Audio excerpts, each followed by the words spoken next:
प्रिय छात्र और छात्राओं, अगर आप लोग क्लास 12 के हो, अगर आपको बोर्ड एग्जाम देने हैं 2026 में या कभी भी आप लोग को बोर्ड एग्जाम देना हो, तो मेरे भाई इस वीडियो में मैं आपको 10 ऐसे अपक्रिया करवा दे रहा हूं जो कि बोर्ड एग्जाम 2026 में गारंटी के साथ फंसेगा।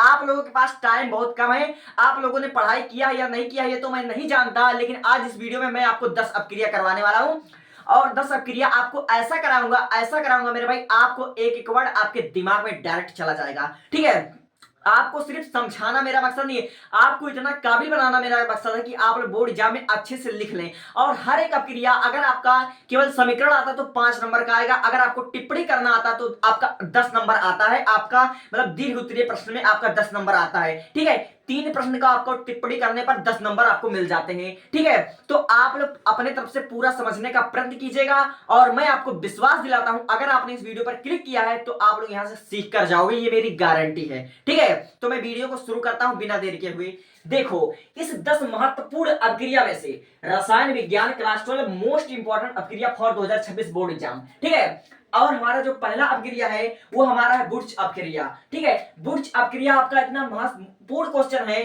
कि हर साल लगभग रिपीट होता रहता है बोर्ड एग्जाम में और 5 नंबर आपका देकर जाएगा। ठीक है, अगर आपके बोर्ड एग्जाम 2026 में आ जाता किसी भी सेट में तो आप लोग इसको कैसे लिखोगे? अगर आपको लैंग्वेज भी लिखना हो तो आप लोग लिखोगे, जब शुष्क ईथर की उपस्थिति में एल्किल हैलाइड के 2 अणु सोडियम धातु से क्रिया करते हैं तो हाइड्रोकार्बन प्राप्त होता है। इस अपक्रिया को बुर्च फीडिंग अपक्रिया कहते हैं। आपको समझ में आया? नहीं आया? ठीक है, देखो, कह रहा है कि जब शुष्क ईथर की उपस्थिति में एल्किल हैलाइड के 2 अणु, ठीक है, तो सबसे पहले आप लोग जानो कि एल्किल हैलाइड क्या होता है। तो एल्किल हैलाइड को आप लोग, ठीक है, RX से प्रदर्शित करते हो। ठीक है, एल्किल हैलाइड को आप लोग किससे प्रदर्शित करते हो? RX से प्रदर्शित करते हो। लेकिन कह रहा है कि एल्किल हैलाइड के हमको 2 अणु लेना है। ठीक है, एल्किल हैलाइड के हमको 2 अणु लेना है और सोडियम धातु के साथ हमको क्या करवाना है? अपक्रिया। ठीक है, सोडियम धातु के साथ अपक्रिया करवाना है और शुष्क ईथर की उपस्थिति में। ठीक है, शुष्क ईथर की उपस्थिति में हमको यह अपक्रिया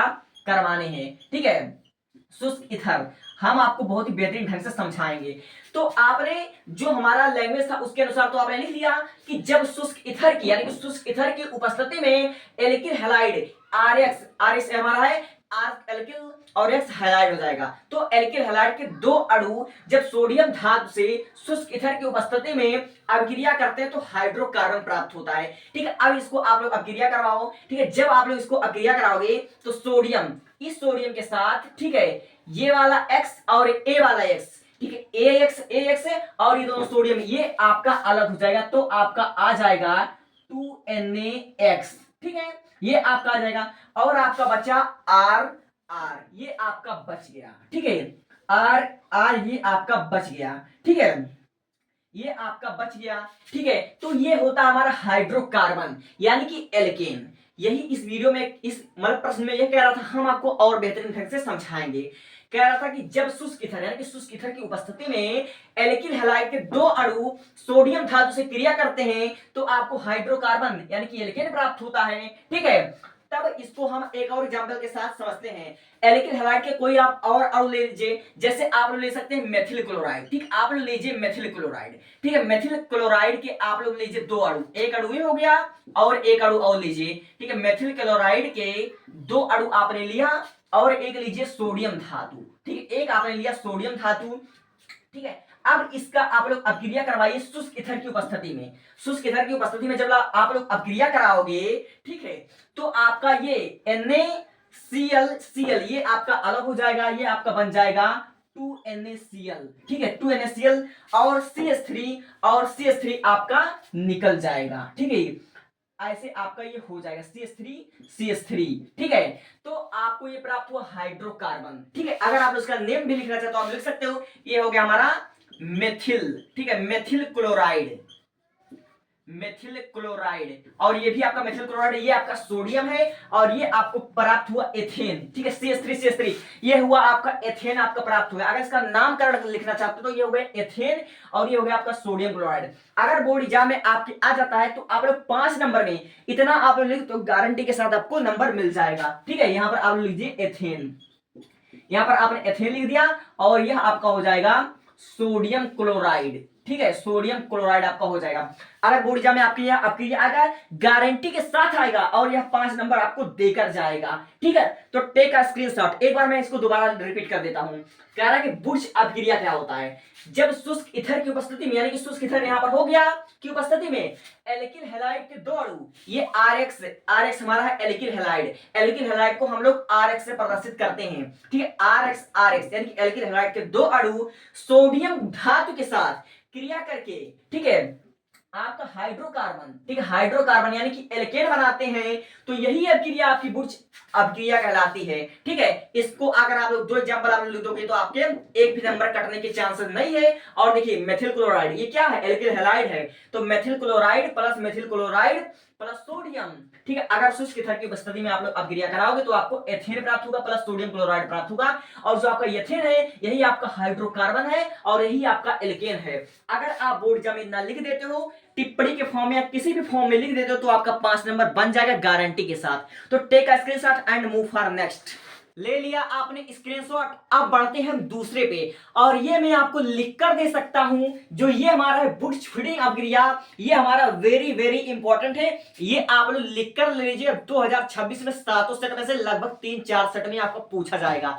या तो आपको या विकल्प फॉर्म में पूछ सकता है, या तो आपको टिप्पणी लिखने को आ सकता है, या फिर आपको केवल समीकरण देखने को आ सकता है, लेकिन आएगा पक्का। ठीक है, तो आप लोग देखिए बुर्ज फीडिंग अभिक्रिया, इसमें थोड़ा सा बड़ा डिफरेंस है और आपको मैं समझा कर रहूंगा, इस बात की मैं गारंटी लेता हूं। ठीक है, तो देखो क्या लिखा है, इसमें भी सेम वही चीज है, बस थोड़ा सा डिफरेंट है। इसमें कह रहा है शुष्क ईथर की उपस्थिति में, ठीक है, फिर से वही बात, शुष्क ईथर की उपस्थिति में जब एक अणु हेलोएरीन का, ठीक है, अब देखो यहां पर बदल गया, शुष्क ईथर की उपस्थिति में जब एक अणु हेलोएरीन का तथा एक अणु एल्किल हैलाइड की क्रिया सोडियम धातु से कराते हैं, तो एल्किल एरीन यानी कि टालुइन प्राप्त होता है। ठीक है, यानी कि टालुइन प्राप्त होता है।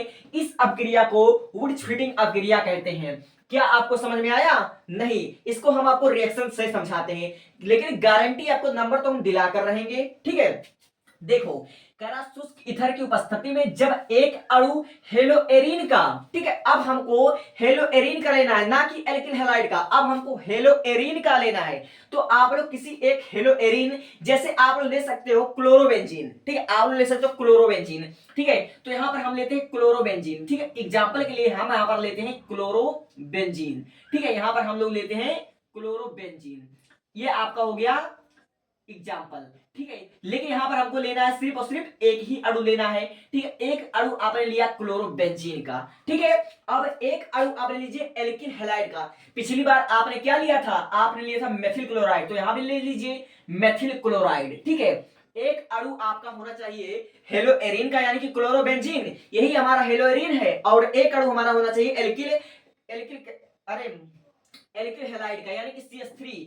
अब Cl हो गया मेथिल क्लोराइड की क्रिया हमको सोडियम धातु से करानी है बबुआ। ठीक है, सोडियम धातु से हमको कराने हैं, तो आप लोग इसको करा ले जाओगे कि नहीं करा ले जाओगे मेरे भाई? मैं हूं ना, काहे आप लोग टेंशन लेते हो? ठीक है, यहाँ पर आप लोग लिखो शुष्क ईथर। ठीक है, शुष्क ईथर यहाँ पर आपने लिख दिया। ठीक है, तो यही तो बात ऊपर दिया हुआ है कि शुष्क ईथर की उपस्थिति में जब एक अणु आपका हेलोएरीन का और एक अणु आपका एल्किल हैलाइड का, किससे क्रिया करा रहा है हमको? सोडियम धातु से आप लोग क्रिया कराओगे शुष्क ईथर की उपस्थिति में, तो आपको प्राप्त होगा एल्किल एरीन, यानी कि टालुइन प्राप्त होगा। ठीक है, टालुइन प्राप्त होगा। मेरे भाई इतना आसान रिएक्शन अगर आप लोग ना कर पाओ तो फिर अब हम क्या ही कह सकते हैं। ठीक है, तब देखो ये क्वेश्चन होगा, देखो मेरे भाई बहुत ही ध्यान से इसको आप लोग समझो। ठीक है, आपका Cl यहां भी है और Cl यहां भी है। ठीक है, और आपका Na है। ठीक है, तो आपका NaCl बाहर निकलेगा कि नहीं निकलेगा? ठीक है, तो यहां पर आप लोग NaCl को पहले आप लोग निकाल लीजिए बाहर। ठीक है, 2NaCl ये आपने बाहर निकाल दिया। अब आपके पास क्या बचा? अब आपके पास बचा बेंजीन प्लस मेथिल। ठीक है, मेथिल बेंजीन यानी कि यही आपका हो गया एल्किल एरीन, यानी कि टालुइन बच गया। ठीक है, तो आप लोग यहां पर देख लीजिए CH3 आपने यहां पर लिखा CH3। ठीक है, और यहां पर आप लोग बेंजीन बना दीजिए। ठीक है, यहां पर आपने बना दिया बेंजीन, जिसमें कि 6 रिंग होते हैं। ठीक है, यहाँ पर आपने बना दिया सिंपली। और यही आपका हो गया टालवीन, ठीक है, एल्किल एरिन, यह आपका हो गया। ठीक है, अगर आप लोग इसको बोर्ड एग्जाम में लिख कर आते हो तो कौन कमबख्त आपका 5 नंबर काट पाएगा। ठीक है, इसका जरा हम नामकरण भी कर देते हैं और यह आपका बहुत ही अच्छे तरीके से बन जाएगा। ठीक है, तो यहाँ पर आप लोग नामकरण के लिए यहाँ पर ये है क्लोरोबेंजीन, तो लिख सकते हो आप लोग क्लोरोबेंजीन। ठीक है, क्लोरोबेंजीन। ठीक है, यहाँ पर आप लोग लिख दो बेंजीन, ये हो गया क्लोरोबेंजीन। और ये आपका हो गया मेथिल क्लोराइड। ठीक है, मेथिल क्लोराइड।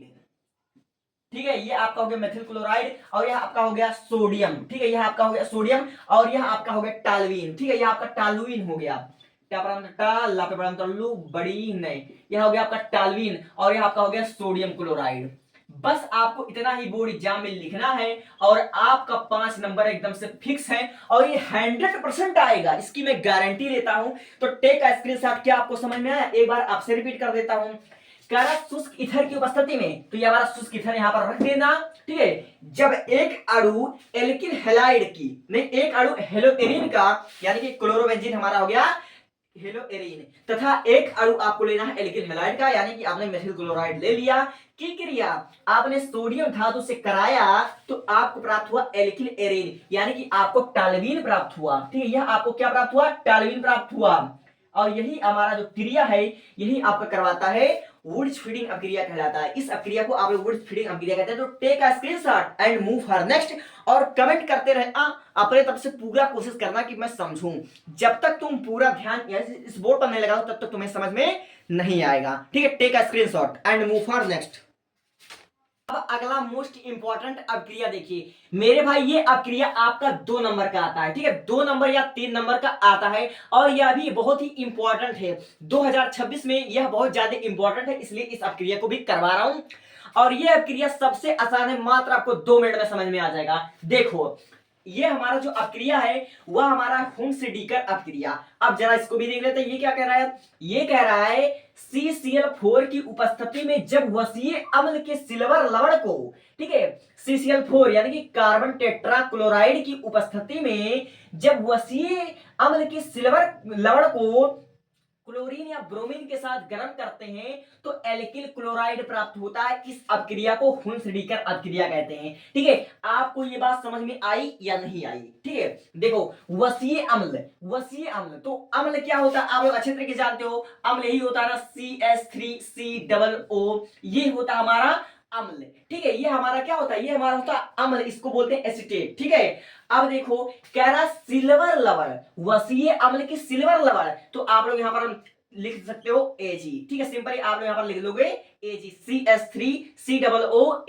यानी कि सिल्वर लवण के वसीय अम्ल को आप लोग क्लोरीन या ब्रोमीन के साथ गर्म करते हो। अगर इसको आप लोग क्लोरीन के साथ गर्म करते हो तो आपको एल्किल क्लोराइड प्राप्त होगा। अगर आप लोग ब्रोमीन के साथ गर्म करते हो तो आपको एल्किल ब्रोमाइड प्राप्त होगा। ठीक है, अब इसकी अभिक्रिया आपको करवानी है कार्बन टेट्राक्लोराइड की उपस्थिति में, तो यहां पर आप लोग लिख दोगे CCl4। ठीक है, इस प्रकार आप लोग अभिक्रिया कराओगे तो आप लोग देख सकते हो कि अभिक्रिया कितना आसान है। ठीक है, अब इसका अभिक्रिया कैसे करवाओगे आप लोग देख सकते हो। CCl4 की उपस्थिति में, ठीक है, जब वसीय अम्ल के सिल्वर लवण, वसीय अम्ल के सिल्वर लवण की अभिक्रिया क्लोराइड के साथ कराते हैं या उसके साथ गर्म करते हैं तब हमको प्राप्त होता है एल्किल क्लोराइड। ठीक है, और इसी अभिक्रिया को क्या कहते हैं? हुंस-डीकर अभिक्रिया कहते हैं। ठीक है, तो आप लोग इसका कैसे करवाओगे रिएक्शन? ठीक, तो सबसे पहले आप लोग देख सकते हो यहां पर हमारा CH3COOAg और Cl2, तो सबसे पहले आप लोग AgCl2 को यहां पर निकाल लोगे, यानी कि सबसे पहले आप लोग CH3 और एक क्लोराइड यहां से निकल जाएगा तो आपका बन जाएगा मेथिल क्लोराइड। ये आपका बन जाएगा मेथिल क्लोराइड। और फिर उसके बाद आपका अभी भी एक क्लोराइड है, ठीक है, जो कि हमारा Ag के साथ हो जाएगा, तो आपका हो जाएगा AgCl। ठीक है, AgCl आपका हो जाएगा। और अभी भी के पास C और 2 ऑक्सीजन बन रहा है तो यहां पर हो जाएगा CO2।